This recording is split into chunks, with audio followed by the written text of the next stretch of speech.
How's it going, everybody? I want to talk a little bit about the food police in our schools. I don't know how many of you, probably the majority of you, if you listen to the news at all. And I've got a lot of friends that don't ever listen to the news. I mean, I'll try and talk to them about stuff that happened 3 months ago and they don't have a clue. Hence why I kind of bring this up. Plus, like I've said before, this is kind of an outlet for me. There was a little 5-year-old girl in North Carolina that took a packed lunch with her to her preschool. Her mom built her a lunch. She took it to school. Well, the food police, is what I'm going to call them, in this school, seen her lunch and deemed that that lunch was not nutritious enough. Not enough nutrition in it, and they took the lunch from her and told her she had to eat the lunch provided by the school, which was chicken nuggets. Number one, chicken nuggets is not a healthy meal. Chicken nuggets are breaded. You know, even if they're baked in the oven and not fried, it's not healthy. This girl was packed a turkey and cheese sandwich, potato chips, a banana, and apple juice. And they told her that that lunch was not nutritious enough, took it from her, fed her the chicken nuggets, and there was a note sent home with the little girl telling her mother that she owed them $1.25 for that lunch. My point is where does this bullshit stop? Everywhere you turn, it's more and more government mandates, more and more government control. There is a elementary education superintendent, I believe in Michigan, and there's a clip out there of her talking about, I'm paraphrasing here, she said that the teachers and professionals that get a college education are better trained to take care of your children than you are. She says that the parents might have good intentions, but they just don't know like we do because we are college educated and we are trained to know better than the parents. Where does it stop? 16-year-old girl in Rhode Island. She's offended by a plaque or a picture on the wall in the school that says God on it. She complains about it, threatens to sue, does sue, whatever. Anyway, the bottom line is the school pulls it off because she says that it offends her. So what? If it offends you, don't look at it. It is the erosion of our fabric, of our core values, Judeo-Christian values, what this country was founded on.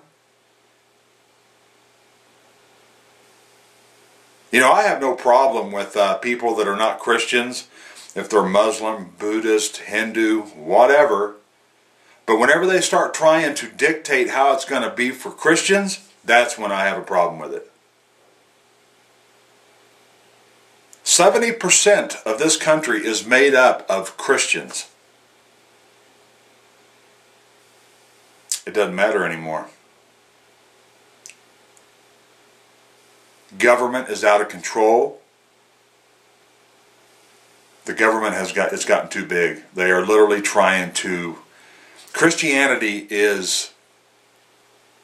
The current government is trying to erase Christianity. Trying to erase it. Because they know that people that have Christian core values is their biggest opponent for what they're trying to achieve. So they're doing everything in their power to reduce it, minimalize it. Eventually they'd love to just see it go away. Can't let that happen. You know, if you're not a Christian and you know I don't care if you're an atheist, just don't push your beliefs off on me and I won't push mine off on you. practice what you want, but don't try and take and destroy another. Atheist groups are great at that. Great at that. You know, they even got the Air Force. The Air Force, one organization in the Air Force had God on a patch. The word God, but I think it was written in Latin or something. And they didn't like it. Threatened to sue over it. Air Force cowed down. And now that word has to come off of that patch. It's happening everywhere, people. And you don't hear about this shit on the mainstream media. Absolutely not. You're not going to hear this crap on ABC, any of them, any network program. You're not going to hear any of this. You know, do you hear about the beheadings that are going on in this country with the drug cartels out of Mexico? The headless body found below the Hollywood sign out in California?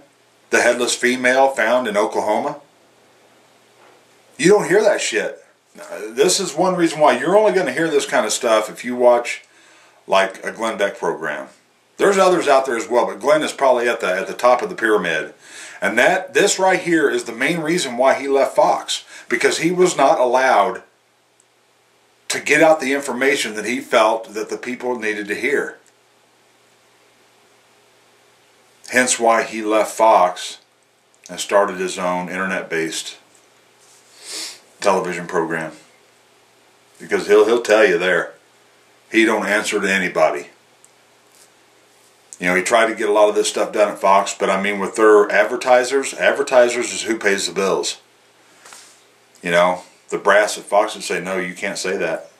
You can't say that. So his hands were tied. So here again, I just did a video about Glenn Beck. I beg you, go check it out. Listen to what he has to say. And, you know, follow your heart. Don't listen to your buddies or whoever that might be sitting out there saying, oh, he's a stinking lunatic. That's what the mainstream media calls him. That's what they want you to believe. But he can back up. He can back up what he's saying. He has proof. Give it time. The first time you sit and watch and listen to him or whatever, you might be like, but you need to watch him over a period of time. You subscribe to him, you can go back and watch previous television programs, listen to previous radio programs. I know there are a lot of people that don't have a lot of time. I don't have a lot of time. But, you know, you need to try and educate yourself when you can. But the country's eroding, and it ain't good, man. It ain't good. People need to wake up. People need to wake up. All right. We'll see you. Have a good day.